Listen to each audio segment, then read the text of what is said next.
I damn sure wanna be. Pocket gopher taxonomy. Pocket gophers get their name from the pockets in their cheeks which they use to store food. It also helps them to close their lips while they can use their teeth to still dig. It'll still be showing their teeth.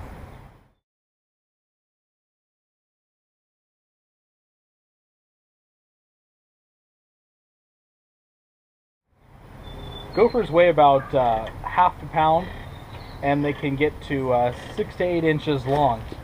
The lifespan on gophers is usually about 3 years.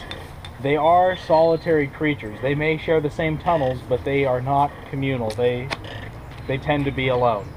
Pocket gophers also create elaborate tunnels. They can store food, and they have their own latrines, as well as lateral tunnels which they use to continue tunneling. Pocket gopher reproduction. Pocket gophers typically breed only once a year, although in good years they can breed twice. Pocket gophers typically have 1 to 6 pups in a gestation of about 30 days. However, pregnancies lasting up to 51 days have been recorded, and this variation may indicate some form of delayed fertilization. Young gophers are born hairless and blind, and they initially weigh about 5 grams. They begin to develop fur at 10 days and open their eyes at 3 weeks. They are weaned by 5 weeks of age. Although they initially move around in their mother's burrow, after weaning they quickly establish burrows of their own, and the mother kicks them out. We're excited to introduce to you the head groundskeeper at the Slow County Country Club, Paul Barr. What is the ideal habitat for a gopher? There's any soil that they really prefer over another, at least what we've had out here. We have a clay, and they love the clay. They say they like tree roots. They definitely like to have a lot of grubs and stuff like that, so they'll find their way around trees in our clay soils, and moisture, shade, stuff like that. Where are a majority of the problems on the golf course from gophers? We have homes that line our golf course, and so usually they are along fence lines because I think they can get best of both worlds sort of thing. They can, it's almost kind of like they've figured out that they can escape, from one property to the next sort of thing. Like if we're going after them, then they can go into the backyards and vice versa.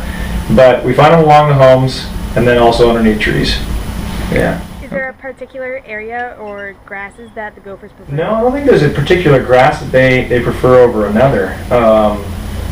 It's just what we'll find is gophers and moles will be attracted because I believe they're looking for grubs. When we disturb the earth ourselves, so if we go and do any sort of sodding, trenching, shovel work, or anything like that, they will come to those areas, and it'll be hard to get them out of those areas because they're attracted to them. What's the cost of damage, Paul? No, because we haven't really let them get out of control. Like for example, we just resoldered a tee, and the tee work was about a $50,000 project, and we have gophers and moles that we're having a hard time keeping out of this area. And I'd probably say at this point, just on that tee alone, that they have probably done like a couple $1,000s worth of damage. Just on one tee, just to give you an idea. So if you go by hole, they could probably be up around like 10 or 15,000 across the golf course sort of thing. And they take time to get rid of. So you got to consider employee costs, working on trying to trap them or track them or any sort of things like that, and then to remove them, and then also materials to remove them. It can get kind of expensive, especially in drought years. What's the management plan for gophers? I think that they're never going to stop coming. We're surrounded by ag out here. We have vineyards around us. We're kind of out in the middle of nowhere, so it's not the middle of a metropolitan sort of area, and so they're just going to constantly be coming in, from the adjacent fields, and you're just never going to get on top of it. What you're doing is trying to control them out of high priority areas and keep them out of What's your main strategy for managing gophers? So for moles we're using traps. For gophers, my first thing is we actually go for the hole, just trying to flush them out with a hose.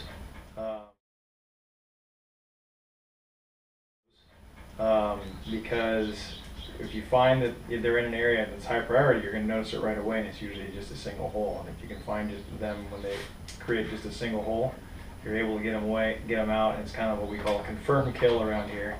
Whereas we use phos toxin, which we are registered to use and out here and stuff like that, highly restricted material, but it's effective when you have multiple runs, and so that's another one that we use.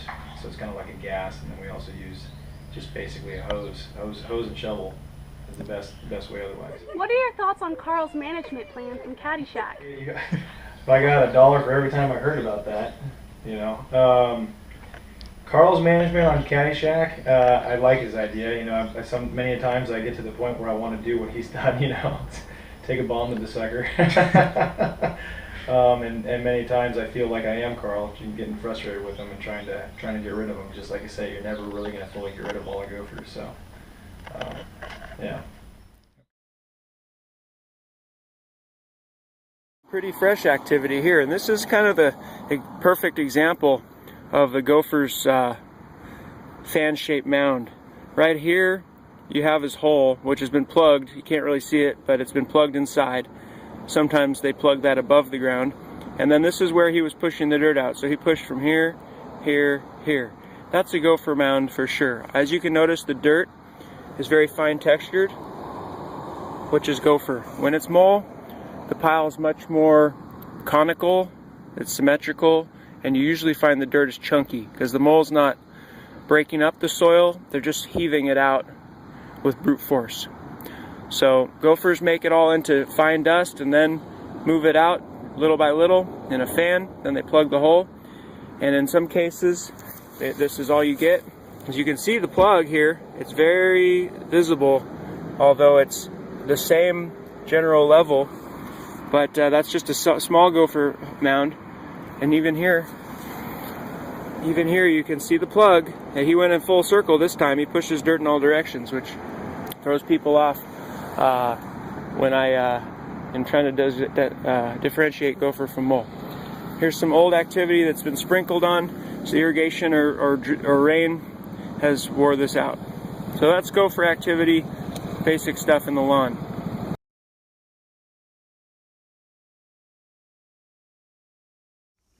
This is a rodinator. The rodinator is a device that is used to kill small burrowing rodents, and it works by releasing a mixture of oxygen and propane into the rodent's burrow for a predetermined amount of time, and the gases are then ignited, which creates a blast that gives the rodent in the burrow a deadly concussion. Other benefits of using the rodinator are that it collapses the rodent's burrow. This prevents any other animals from inhibiting and utilizing the rodent's burrow, and it also can kill multiple rodents at the same time. The rodinator is a non-chemical yet lethal way to kill small rodents such as gophers and squirrels.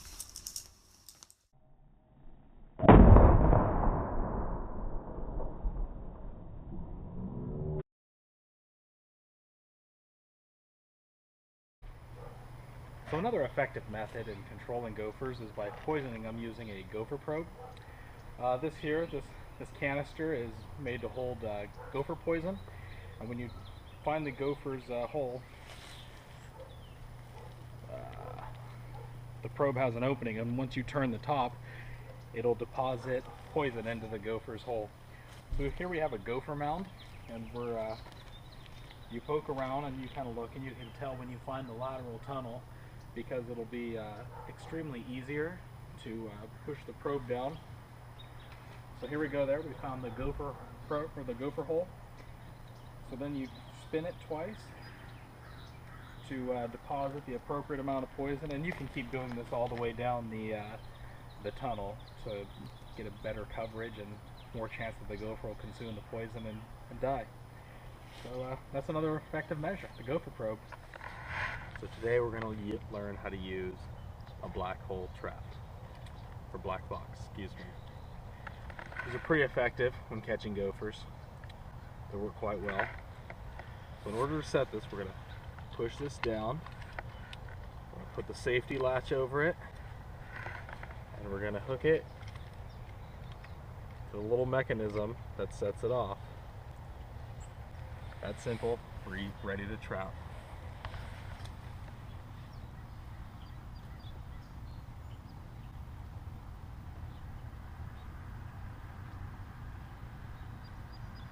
Once you set it in place, you're going to want to plug the hole so they can't see the light. And make sure you mark your trap so other trappers know that this is your territory.